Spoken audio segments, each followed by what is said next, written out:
حضرت سیدنا شیخ ابو بکر شبلی رحمۃ اللہ تعالی علیہ جو تیسری صدی ہجری کے بہت ہی بلند رتبہ جو ہے وہ بزرگ رہے ہیں،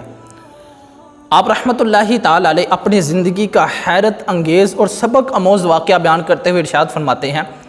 ایک مرتبہ میں قافلے کے ساتھ ملک شام کی طرف جا رہا تھا۔ راستے میں ڈاکوؤں کی ایک جماعت نے ہمارے قافلے پر حملہ کیا اور لوگوں کے ساز و سامان کو لوٹ کر اپنے سردار کے آگے ڈھیر کر دیا اور سامان کی جانچ پڑتال کرنا شروع کر دی۔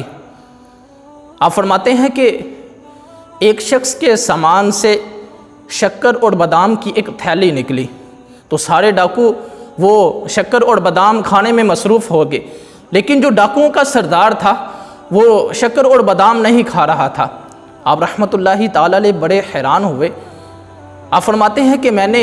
ڈاکوؤں کے اس سردار سے پوچھا کہ سارے لوگ شکر اور بادام کھا رہے ہیں، شکر اور بادام کیوں نہیں کھاتے؟ آپ فرماتے ہیں کہ اس ڈاکوؤں کے سردار نے میری حیرت میں مزید اضافہ کرتے ہوئے کہا کہ میرا روزہ ہے۔ بڑی حیرانگی کی بات ہے کہ ایک طرف بندوں کے حقوق پامال کیے جا رہے ہیں، لوگوں کے خون پسینے کی کمائی کو لوٹا جا رہا ہے، غریبوں کی آہیں بد دعائیں لی جا رہی ہیں، اور دوسری طرف تقویٰ اور پرہیزگاری کا مظاہرہ کرتے ہوئے روزہ بھی رکھا ہوا ہے۔ آپ رحمۃ اللہ تعالی علیہ کو بڑی حیرت ہوئی اور آپ نے اس سے فرمایا کہ ایک طرف لوگوں کے مالوں کو بھی لوٹا جا رہا ہے اور دوسری طرف روزہ بھی رکھا ہوا ہے۔ تو اس ڈاکوؤں کے سردار نے آپ رحمۃ اللہ تعالی علیہ کے سوال پر جواب دیتے ہوئے کہا کہ اللہ پاک سے صلح کے لیے بھی تو کوئی راہ باقی رکھنی ہے۔ حضرت سیدنا شیخ ابو بکر شبلی رحمۃ اللہ تعالی علیہ آپ فرماتے ہیں کہ بات آئی گئی ہو گئی، کچھ عرصے بعد مجھے مکہ مکرمہ زادہ اللہ شرفا و تعظیمہ میں حاضری کا شرف حاصل ہوا، تو میں نے اسی ڈاکوؤں کے سردار کو وہاں دیکھا۔ عبادت کی وجہ سے اس کے چہرے پر نور تھا اور مجاہدات کی وجہ سے بہت زیادہ کمزور ہو چکا تھا۔ آپ رحمۃ اللہ تعالی علیہ فرماتے ہیں کہ میں نے اسے احرام کی حالت میں دیکھا، وہ کعبے کا طواف کر رہا تھا۔ مجھے بڑی حیرانگی ہوئی اور حیرانگی کے عالم میں نے اس سے پوچھا کہ کیا تو وہی نہیں؟ اس نے کہا ہاں میں وہی ہوں، لیکن سن لیجئے کہ اسی روزے نے اللہ پاک سے میری صلح کروا دی۔ سبحان اللہ، رحمت الہی کی وسعت تو دیکھیے کہ ڈاکوؤں کا سردار جو گناہوں میں ڈوبا ہوا تھا، بندوں کے حقوق کو پامال کرتا تھا، لوگوں کو نقصان پہنچاتا تھا، انہیں ایذائیں دیتا تھا، اللہ پاک نے اس کے حسن ظن کی، اس کی امید کی لاج رکھتے اور روزے کی برکت سے اسے توبہ کی توفیق دے دی،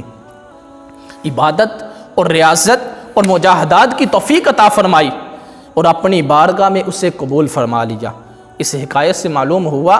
کہ روزے کی برکت سے توبہ کی توفیق اور عبادت اور ریاضت کی توفیق اور تقوی نصیب ہوتا ہے۔ اللہ پاک کے آخری نبی رسول ہاشمی صلی اللہ تعالی علیہ وسلم نے ارشاد فرمایا، باب العبادتی الصیام، یعنی روزہ عبادت کا دروازہ ہے۔ عبادت بہت قسم کی ہے، نماز بھی عبادت ہے، حج بھی عبادت ہے، زکوٰۃ بھی عبادت ہے، تلاوت قرآن، ذکر، فکر، حسن ظن، حسن اخلاق وغیرہ یہ ساری عبادتیں ہیں۔ ہزارہ قسمیں ہیں عبادتوں کی، ہر عبادت کے اپنے اپنے فوائد اور اپنے اپنے ثمرات اور کمالات ہیں، مگر یہ خاصیت صرف روزے کو ہی حاصل ہے کہ اسے عبادت کا دروازہ کہا گیا ہے۔ ڈاکوؤں کے اس سردار کو یہ حدیث پتہ نہیں یاد تھی کہ یا نہیں یاد،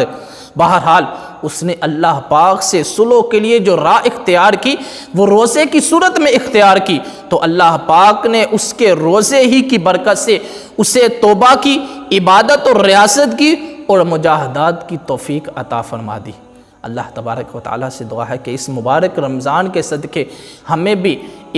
توبہ کی توفیق عطا فرمائے، زیادہ سے زیادہ عبادت کرنے کی توفیق عطا فرمائے، گناہوں سے پکی سچی توبہ نصیب فرمائے اور توبہ پر استقامت بھی نصیب فرمائے۔ اس مبارک مہینے کے صدقے اللہ تعالی ہماری تمام دلی نیک جائز خواہشات کو پورا فرمائے، آمین بجاہ النبی، آمین۔